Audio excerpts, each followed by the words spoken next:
Hello everyone, welcome to our YouTube channel Sandra advance education. आज हम पढ़ने जा रहे हैं क्लास सेकेंड की हिंदी का लेसन 13, जिसका नाम है आत्मनिर्भरता। बड़ा अच्छा लेसन है ये। एक स्टोरी दी गई है जिसके माध्यम से हमें आत्मनिर्भर रहने के लिए समझाया गया है कि हमें आत्मनिर्भर रहना चाहिए। अगर हम किसी दूसरे के भरोसे रहते हैं तो हमारा वो काम कभी भी पूरा नहीं होता है। आइए पढ़ते हैं इस लेसन को। एक गेहूं के खेत में सारस पक्षी का एक जोड़ा रहता था। वहीं उनके अंडे भी थे। मतलब एक खेत था जिसके अंदर सारस का एक जोड़ा रहता था। सारस पक्षी होता है एक, उसका जोड़ा रहता था और वहीं पर उनके अंडे रखे हुए थे। समय से उन अंडों में से बच्चे निकले। बच्चे छोटे थे। बच्चे उड़ने लायक होते उससे पहले ही फसल पक गई। सारस बड़ी चिंता में थे। किसान फसल काटने आए इससे पहले ही उन्हें बच्चों के साथ वहां से चले जाना चाहिए था, लेकिन उनके बच्चे अभी उड़ नहीं सकते थे।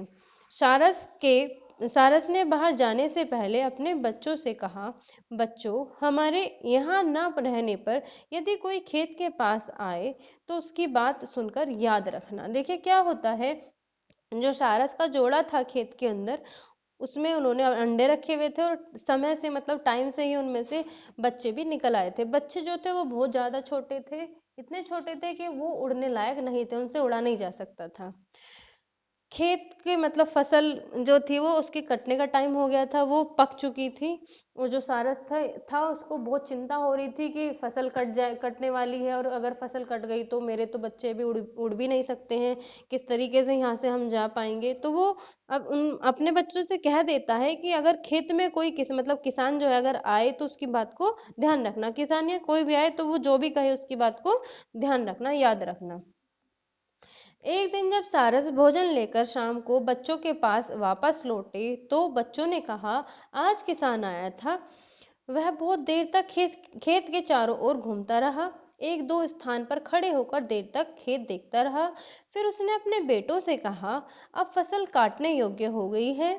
आज चलकर गांव के लोगों से कहूंगा कि वो मेरा खेत कटवा दें। देखिए क्या था, एक बार मतलब बच्चों ने उसकी बात को, सारस की बात को ध्यान रखा। तो एक बार क्या हुआ, मतलब बच्चों ने उस सारस को बताया, जब वो शाम को आए खाना लेकर के, तो बच्चों ने बताया कि आज तो यहाँ पर किसान आया था, वो खेत के चारों तरफ घूम भी रहा था और अपने बेटों से कहा था कि जो फसल है वो अब काटने लायक हो गई है और गांव वालों से बोल करके कल खेत को कटवा देंगे। कुछ इस तरीके से उन्होंने कहा था।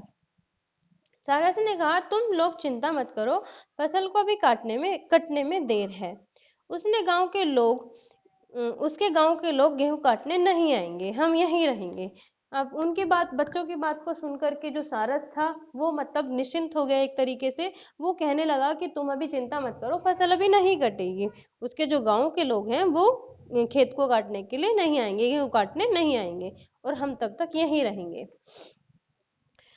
2-3 दिन तक कोई फसल काटने नहीं आया। अगले दिन जब सारस शाम को बच्चों के पास आया तो बच्चे बहुत घबराए हुए थे। वो कहने लगे, अब हम लोगों को यह खेत झटपट छोड़ देना चाहिए। आज किसान फिर आया था। वह कुछ पौधों को हाथ में लेकर बोला, गांव के लोग स्वार्थी हैं, वो मेरी फसल कटवाने का प्रबंध नहीं कर सकते। कल मैं अपने भाइयों को भेजकर खेत कटवा दूंगा। देखिए क्या था, जब शाम को सारस का जोड़ा वापस आया तो उसके बच्चे जो थे वो बहुत ज्यादा घबराए हुए थे और उन्होंने सारस के मतलब उनको बताया, जो सारस थे उनको बताया कि आज किसान फिर से आया था और फिर से वो खेत कटवाने की बात बोल रहा था। उसने कुछ मतलब जो गेहूं के पेड़ थे उनको हाथ में लिया, पौधों को हाथ में लिया और हाथ में लेकर के वो बोल रहा था कि गांव वाले तो बहुत ही ज्यादा स्वार्थी हैं, वो मतलब मेरा काम नहीं कर सकते हैं, मेरे खेत को कटवाने का कोई प्रबंध नहीं कर सकते हैं। अब मैं जो मेरे भाई हैं उनसे बोल करके खेत को कटवा दूंगा। अब देखिए सारस फिर से क्या कहता है। सारस बच्चों के पास निर्भय होकर बैठा और बोला, बच्चों, अभी खेत अभी खेत कटेगा नहीं। 2-4 दिन में तुम लोग ठीक ठाक उड़ने लगोगे, अभी डरने की आवश्यकता नहीं है। सारस फिर से बच्चों को बोलता है कि तुम निर्भय रहो, तुम डरो नहीं, अभी तक खेत खेत नहीं कटेगा, अभी खेत कटने में टाइम है और 2-4 दिन में तुम लोग उड़ना भी ठीक से सीख जाओगे, अभी डरने की जरूरत नहीं है, अभी खेत नहीं कटेगा। ठीक।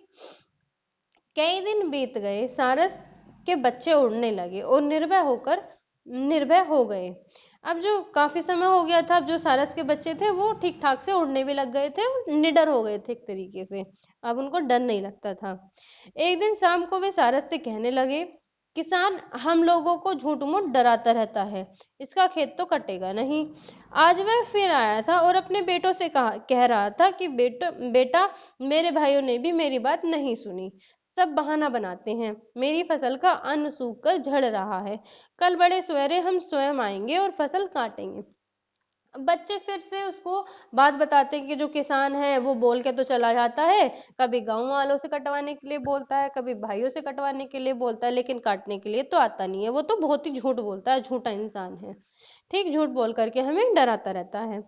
अब फिर वो मतलब किसान की बात उसको बताता है कि मेरे जो भाई हैं, मेरे जो गांव वाले हैं, सबके सब मतलब कोई मेरी बात सुनता ही नहीं है, मेरे जो खेत है उस वो बेकार होता जा रहा है, उसका जो अन्न है मतलब अनाज है वो झड़ रहा है। अब तो हम कल खुद ही आएंगे और खुद ही फसल को काटेंगे। अब जो सारस था वो घबरा कर बोला, अब जो है सारस वो घबरा गया, चलो जल्दी करो, अभी सवेरा नहीं हुआ है, दूसरे स्थान पर उड़ चले, कल फसल अवश्य कटेगी। देखिए सारस जो था वो घबरा जाता है और वो उनसे वहां से जल्दी चलने की बात कहता है कि कल तो फसल जरूर कट जाएगी। बच्चे बोले, क्यों, इस बार फसल क्यों कट जाएगी? अब बच्चे जो है वो मतलब एक तरीके से वो उत्सुक थे जानने के लिए, मतलब पहले तो मना कर दिया था कि पहले कटेगी नहीं फसल, 2 बार किसान हो रहा था, लेकिन अब की बार क्यों कट जाएगी? अब सारस देखिए क्या बताता है अपने बच्चों को। सारस ने कहा, बच्चों, किसान जब तक गांव वालों और भाइयों के भरोसे था, फसल कटने की कहीं कोई आशा नहीं थी। जो दूसरों के भरोसे कोई काम छोड़ता है उसका काम नहीं होता, लेकिन जब कोई स्वयं अपना काम करने को तैयार होता है तब उसका काम नहीं रुकता। किसान जब स्वयं फसल काटने वाला है तब यह फसल अवश्य कटेगी। अब इसमें देखिए क्या बताया, बड़ी गहरी इसमें बात कही गई है। इसमें कहा गया है कि जब तक कोई दूसरे के भरोसे रहता, मतलब हम किसी दूसरे से किसी काम को करवाने की अपेक्षा रखते हैं, आशा रखते हैं, तब तक वो काम हमारा नहीं होता है। जब हम खुद उस काम को करने की ठान लेते हैं तभी वो काम होता है। तो किसान के साथ भी ऐसा ही हुआ, जब तक वो दूसरों के, भाइयों के या गांव वालों के भरोसे रहा तब तक उसका खेत नहीं कटा, उसको उसको आशा ही नहीं थी, मतलब खेत कटने की कोई आशा नहीं थी। लेकिन जैसे ही उसने खुद खेत काटने की सोची तभी मतलब जो सारस था वो डर गया कि अब तो ये जरूर कट जाएगा। जब हम स्वयं किसी काम को करने की ठान लेते हैं तो वो काम जरूर होता है। बच्चों, अपने बच्चों के साथ सारस उसी समय वहां से उड़कर दूसरे सुरक्षित स्थान पर चला गया। अब क्या था, जो सारस था क्योंकि उसके बच्चे भी उड़ने लगे थे, अब वो वहां से उड़ करके किसी दूसरी जगह पर चला गया। बड़ी अच्छी ये कहानी थी सारस की और उसके बच्चों की। कहानी अच्छी लगी हो, वीडियो अच्छी लगी हो तो वीडियो को लाइक करें, शेयर करें, और अगर आपने अभी तक हमारे यूट्यूब चैनल को सब्सक्राइब नहीं किया है तो चैनल को सब्सक्राइब करें। साथ ही हमें कमेंट करके जरूर बताएं कि आपको ये कहानी कैसी लगी। Thank you.